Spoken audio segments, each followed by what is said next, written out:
हिंदू एकता मंच पक्षर गुरुवार भुवनेश्वर जयदेव भवन में प्रथम वार्षिक उत्सव मुखर परिवेश में पालित हुई।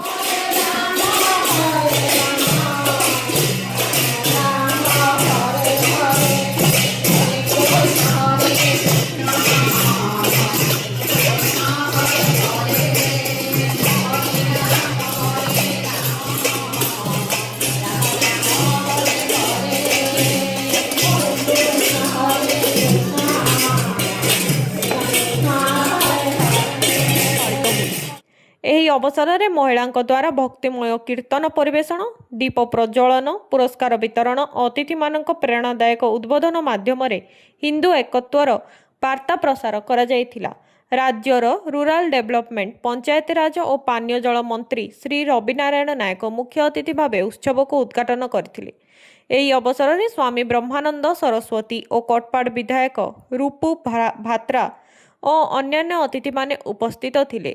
ଅତିଥିମାନେ ହିନ୍ଦୁ ଶାସ୍ତ୍ର, ଦର୍ଶନ ଓ ଇତିହାସର ଅଧ୍ୟୟନକୁ ପ୍ରୋତ୍ସାହନ ଦେବାର ଆବଶ୍ୟକତା ଉପରେ ଜୋର ଦେଇଥିଲେ, ଯାହା ମାଧ୍ୟମରେ ହିନ୍ଦୁ ସମାଜରେ ଗୌରବବୋଧ ଓ ସଚେତନତା ବୃଦ୍ଧି ପାଇବ।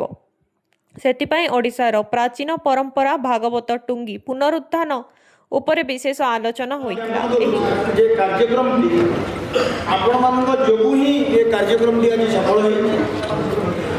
मंचासीन समस्त अतिथिवृंद ना गाँव देवी ना नहीं जो समय अपचय करवा नहीं।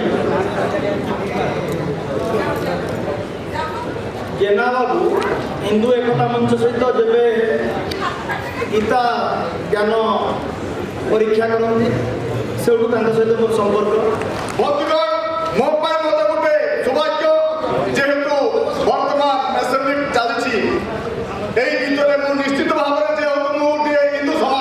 हिंदू समाज संतान ये महात्मा संतान तेणु मु रही पार्ली नहीं। निश्चित भाव में मोर हिंदू संगठन पाई 2 मिनिट जाइए उपस्थित आसबी।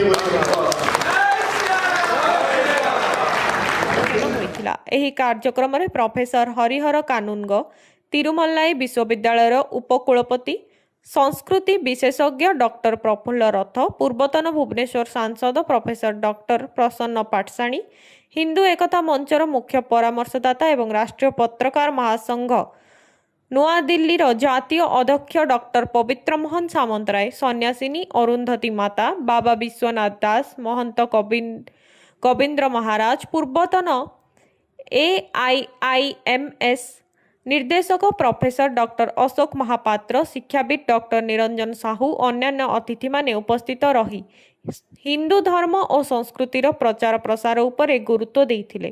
अध्यक्ष प्रदीप्त कुमार जेना संगठनर लक्ष्य और आभिमुख्य संपर्क में निजर वक्तव्य रखिथिले। संपादक डॉक्टर प्रभात कुमार साहू संपादकीय विवरणी पाठ करिथिबा बेले संगठनर उपाध्यक्ष संगठनटी किभली आगकू जाई परिबो से संपर्क में अभिव्यक्त देइथिले। अतिथि मानकर कर कमल रे आर्य दर्शन नामक एक स्मरणिका उन्मोचन होइथिला।